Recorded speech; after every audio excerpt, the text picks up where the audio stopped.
All right, welcome back. Moving on to talk about the Registration Convention.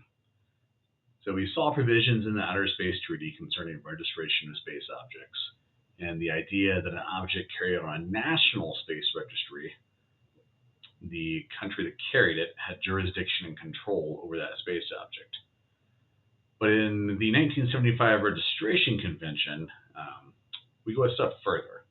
So there had been an international register. The General Assembly established a voluntary register under Resolution 1721 Bravo in 1961, but that was voluntary. The Registration Convention is a treaty, a binding international agreement, and member states to this treaty agree to register their space objects with the UN. So this was considered and negotiated by UN COPUOS for quite some time, really since they began the voluntary register, and eventually adopted by the UN General Assembly in 1974, opened for signature in January of 1975, and entered into force in September of 1976. And today there's 75 states parties to it, not as many as the 118 states parties to the Outer Space Treaty, so a little less popular. But again, major spacefaring states are generally party to this. And it expanded on existing registration provisions from the Outer Space Treaty. Under that, the launching states had to maintain a national space object registry. This requires they do as well. But now, launching states have to provide specific information to the United Nations for a UN registry that's maintained by the Secretary General through the UN Office of Outer Space Affairs. So you see up here on the screen a shot of registration information on a space object that complies with the Registration Convention. This is a notification from the United Kingdom to the UN, and it'll list out the designators for the space object, the Coast Bar designator, its actual name.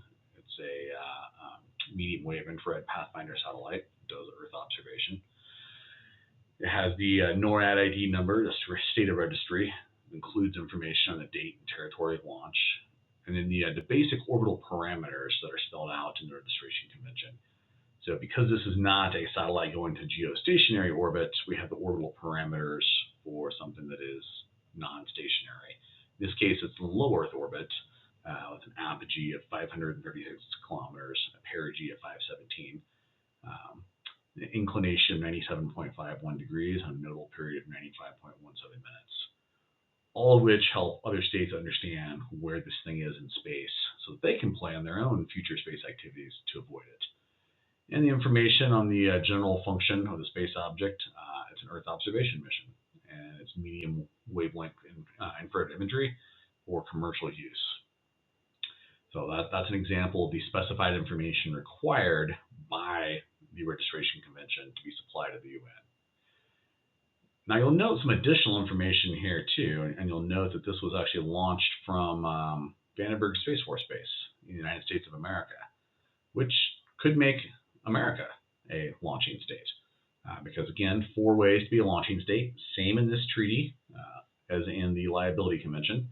A state which launches or procures a launch, a state from whose territory or facility a space object is launched. Here, the state which procured the launch was the United Kingdom. They procured it from a private U.S. corporation, SpaceX. It was U.S. territory that it was launched from, and a U.S. government facility, Vandenberg Space Force Base. However, there's only one state of registry identified on here, right? There are not 2 states of registry. And the state of registry that was chosen by the launching states via contract for this was the United Kingdom. And so the state of registry is just one, and it's the launching state on whose register the object is carried. Sounds like a good idea that we should all have information about these types of space objects. States don't necessarily always comply with these obligations. The UN Office of Outer Space Affairs estimates currently only about 86% of space objects that have been launched into space have been registered with the UN in compliance with the Registration Convention. And the Registration Convention is really the last of the UN space treaties that was widely accepted. There is a 5th UN space treaty, the Moon Agreement, that was developed throughout the 1970s by UN COPUOS. It was adopted by the UN General Assembly in 1979. And it did, in fact, enter into force. It took up to 1984 to get 5 states to ratify it, which was a minimum number for it to enter into force. But it hasn't been much of a success. Today, there's only 17 states parties to the treaty. Of that, only Australia and France are actually spacefaring nations. And states are leaving. Saudi Arabia just withdrew from the Moon Treaty effective 5 January of last year. Why is this not popular with states? Well, there's some problematic provisions in the view of a lot of states with the Moon Agreement. It declared the Moon to be the common heritage of all mankind, and it agreed to set up an international regime to govern exploitation of natural resources. So the spacefaring states who signed up for this essentially said, hey, if we exploit natural resources from the moon, if we mine helium-3, if we mine precious minerals, we agree that what to do with those will be governed by an international body that will get set up under this treaty. And furthermore, we agree to equitable sharing by all states parties in benefits from the resources. As you can see, this might be a disincentive to a private corporation to expend a lot of money to do space mining if they simply had to share the results of that with other countries who hadn't put up any money and weren't part of the enterprise. The U.S. Senate considered this in 1980 and declined to ratify it. And the stated concerns had to do with the inhibition that these terms would have on private exploration of space and the impact on free enterprise if the U.S. agreed to equitable sharing regime. And so, even though we have this awesome graphic on the screen from NASA's Artemis mission, if NASA actually manages to execute this ambitious program that they've given us an artist's conception of, NASA is not going to be doing equitable sharing with other states under the Moon Treaty, because the U.S. is not a party to the Moon Treaty. We're going to move on to talk about other multilateral agreements affecting space. The first of these, and one of the most important, is the ITU, the International Telecommunications Union. And this is an organization that has been around all the way back to 1865, when it began as International Telegraph Union. It began regulating radio in 1906. You might ask what that has to do with satellites. Well, they require data links to Earth stations to be useful. So the radio frequency portion of the electromagnetic spectrum, which is about 3 hertz to 3,000 gigahertz, is the part that's useful for actually communicating information. It's a limited natural resource. You can't have multiple users of the same bandwidth at the same time, generally speaking, and it's subject to interference. And so by treaty, the ITU regulates the global use of radio frequencies to avoid interference. And it allocates particular pieces of spectrum to particular uses. So chunks of it are useful for, say, maritime communication or aerial navigation or broadcast television and radio. And then it allots portions of spectrum to states, assigns portions of spectrum directly to space stations, so satellites. And this goes all the way back to 1959. The Administrative Radio Conference, which meets every year, or did at the time, for the ITU, allocated the first frequency bands for satellites to use for space radio communications. At the time, we're looking at basically reflective satellites that are bouncing a signal. In 1962, you have the first active communication satellite, Telstar 1, parked up in LEO, orbiting the Earth, and was able to relay one TV channel from the US to Europe for 102 minutes per day. Because it's in orbit, in low Earth orbit, it's not stationary, and it was only useful for that small period of time. But still, it was a big step forward. And in 1963, the ITU sets up the Extraordinary Administrative Radio Conference on Space Communications, which sounds awesome. It was. You had 400 delegates from 70 states that all met to focus on how the ITU should allocate radio frequency spectrum for space usage. And at that, they actually got the television channels relayed from Telstar 1. And you can see on the graphics on the screen here, there's Telstar 1 up at the top, And then a photo of that extraordinary administrative video conference in the middle there, getting a live satellite broadcast via Telstar 1 to the delegates that are meeting at the conference. Pretty cool history. 1964, you get CENTCOM 3. It was the first geostationary satellite.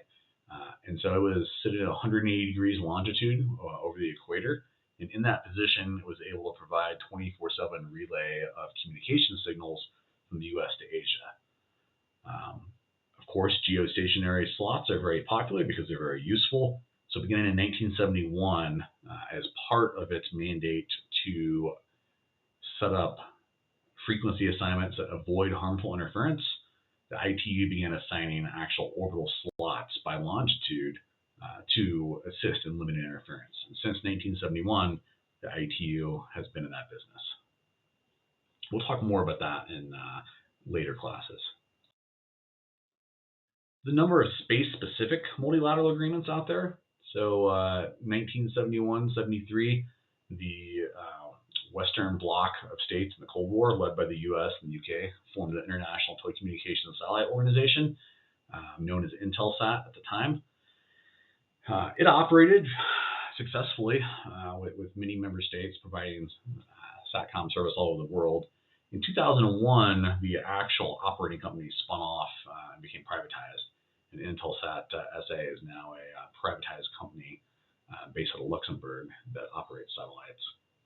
ITSO is still around as an intergovernmental organization with 149 states. You can see a map at the bottom of the screen that has the various ITSO regions, but it doesn't actually launch or operate satellites. It just monitors performance of the Intelsat company's public service obligations, which include the requirement to provide access on a non-discriminatory basis. So if you're a poor African country and you want to buy lease some bandwidth from Intelsat, you can do that. Because this was the Cold War, the Soviets had a competing organization, Sputnik, International System Organization of Space Communications. That was Soviet bloc SATCOM. It too has become privatized, although the private company RSCC that runs it is Russian state-owned.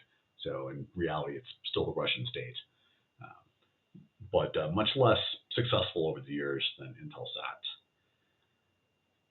As Europe developed, Europe wanted to have a dedicated system for European countries. So in the early 80s, they formed Eutelsat, the European Telecommunications Satellite Organization. That IGO did launch and operate satellites, but it's now privatized. Eutelsat is actually a French company now. And still going strong, though, since 1983 is EUMETSAT, which is an intergovernmental organization that runs weather satellites. Has 30 member states across Europe, and even to this day, it launches and operates weather constellations. Also, something that aspiring space law and policy professionals should know about are some multilateral agreements and arrangements that affect space operations, even if they're not directly aimed at space operations. We've already talked about the 1963 Unlimited Nuclear Test Ban Treaty that prohibits detonation of nuclear warheads for testing purposes in outer space or in the atmosphere. There's a newer treaty, the 2021 Treaty on the Prohibition of Nuclear Weapons, and it bans any development or possession of nuclear weapons at all. Adds another layer of enforcement to keeping nuclear weapons out of space. There's two non-binding regimes that you should be aware of. The first is the Missile Technology Control Regime, MTCR. And this is a set of non-binding guidelines that was begun all the way back in 1987 by the G7 states, which include the US, UK, Canada. And the idea behind this is that these states would agree to control export of rocket and missile technology that could be used as a delivery system for WMDs. So to keep ballistic missiles out of the hands of rogue states or authoritarian states. There's 35 members to the MTCR today, and it's still in effect and implemented through national law and policy by the member states. But it is a non-binding arrangement in nature. Another non-binding arrangement that's significant if you're in the space business is the Wassenaar Arrangement on Export Controls for Conventional Arms and Dual-Use Goods and Technology. This is another non-binding framework. It's much broader than just rocket and missile technology. It covers arms exports and dual-use items, things that have both civilian uses and military uses. It's a non-binding framework, but the members of this arrangement use national policies to limit arms export. Space launch vehicles are giant rockets, right? Usually with a satellite on top of them. What else is a giant rocket? An intercontinental ballistic missile, except it usually happens to have a nuclear warhead on top instead of a satellite. Because a space launch vehicle can easily be used as an ICBM, they're on the Wassenaar Agreed Control List for states to control. The United States implements these obligations with two different regimes. One is ITAR, International Traffic in Arms Regulations. This is specific to weapons and is managed by the State Department. And space launch vehicles specifically are considered a Category 4 weapon on the U.S. munitions list under ITAR, and so their export is restricted as a weapon. On the other hand, the Department of Commerce administers the export administration regulations that are for dual-use items. Things perhaps like computers, guidance systems, things like that have both civilian and military uses, and that's a different regime and a bit looser on restrictions. Other states are part of Wassenaar as well. There's 33 states that founded it in 1996. Today there's 42 participating states. So there are other states that also implement arms control under this arrangement. All right, we'll talk about multinational initiatives next, and we're going to watch a couple of videos on two of those multinational initiatives before